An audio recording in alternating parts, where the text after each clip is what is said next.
Bonjour les enfants et Shana Tova. Pourquoi Shana Tova? Mais parce que nous allons bientôt arriver au mois de Elul. Le mois de Elul, c'est le mois de préparation à la fête de Rosh Hashanah, mais pas seulement. Parce que pendant le mois de Elul, eh bien nous aurons la chance de pouvoir parler avec Hachem. Vous savez que de façon générale, on ne peut pas parler avec un roi si facilement, il est dans son palais. Mais pendant le mois de Elul, nous aurons cette chance. Et il y a, dans le mois de Elul, une phrase extraordinaire. Ani ledodi vedodili. Je suis à mon bien-aimé, moi, je vais vers Dieu, et vedodili, et lui vient vers moi. C'est extraordinaire, on a beaucoup de chance de pouvoir avoir la chance d'être à côté d'Hachem, à côté de Dieu, de lui demander tout ce que l'on a besoin. Mais vous savez ce qui s'est passé le premier jour du mois de Elul?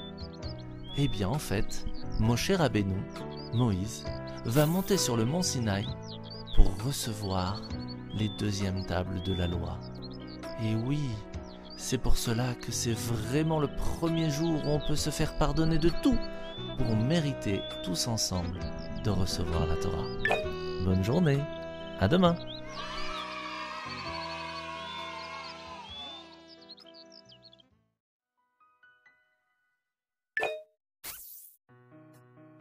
Coucou les enfants, c'est encore moi. Vous savez de quoi nous allons parler aujourd'hui? Eh bien, nous allons parler de la prière. La prière, bien sûr, en hébreu s'appelle la Tefila. Une petite question. Qui a écrit le livre de prière? Qui a écrit le Sidour? Eh bien, sachez-le, ce sont de grands rabbins. À la destruction du temple, la grande assemblée des plus grands sages de l'époque se sont réunis pour réfléchir à ce livre de prière que nous avons aujourd'hui appelé le Sidour. Et ils se sont posé une question très simple. Mais quand on va parler à un roi, on va faire très attention à ce qu'on lui dit. On va faire extrêmement attention aux mots que nous allons utiliser pour être sûr qu'il nous écoute et que peut-être il nous donne ce que l'on demande. Alors, ensemble, assoyons-nous et prenons le temps d'écrire chaque mot pour que chaque juif, durant toutes les générations, pourront parler avec Dieu de la meilleure façon.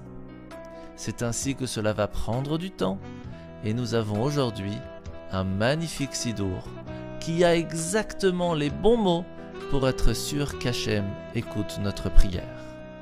La prière est séparée en 3, tout simplement parce que les prières sont en fait la même chose que l'on faisait au Beth Amikdash, dans le temple, où on amenait des cadeaux le matin, l'après-midi et le soir pour pouvoir parler avec Dieu. De la même façon, nous aussi, nous allons parler avec Dieu le matin durant la prière. Cette prière s'appelle Shacharit. L'après-midi, ça s'appellera Mincha. Et le soir, ce sera la prière de Arvit. Bien sûr, quand c'est les fêtes, on va rajouter une prière qu'on appellera Moussaf, mais on en parlera sûrement à un autre moment. Par contre, on ne peut pas tout mélanger, bien sûr. Le matin, c'est le matin, l'après-midi, c'est l'après-midi, et le soir, c'est le soir. C'est pour cela que ce sont 3 prières importantes, la base même de la Tfila. À demain!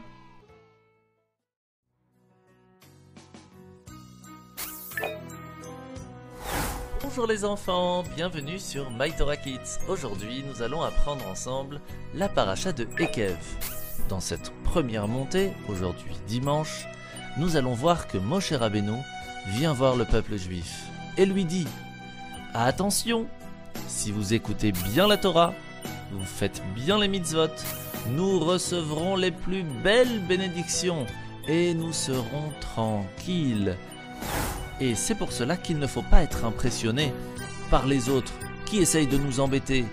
Non, on doit se souvenir que Hachem nous a sortis d'Égypte. C'était à ce moment-là le pays le plus fort du monde. Et pourtant, Hachem nous a protégés et nous a fait sortir d'Égypte.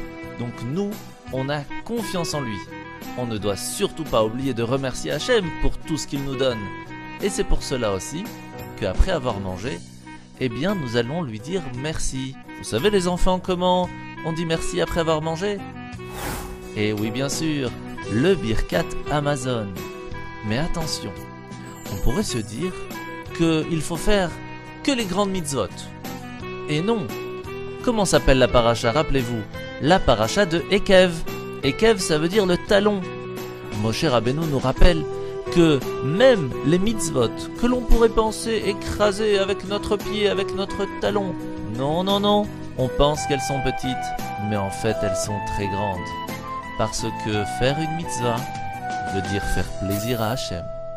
Chaque petite mitzvah est importante, même de dire bonjour à quelqu'un. Alors n'oubliez pas, on dit bonjour, on fait un sourire et surtout on écoute son papa et sa maman. Bonne journée les enfants, à demain.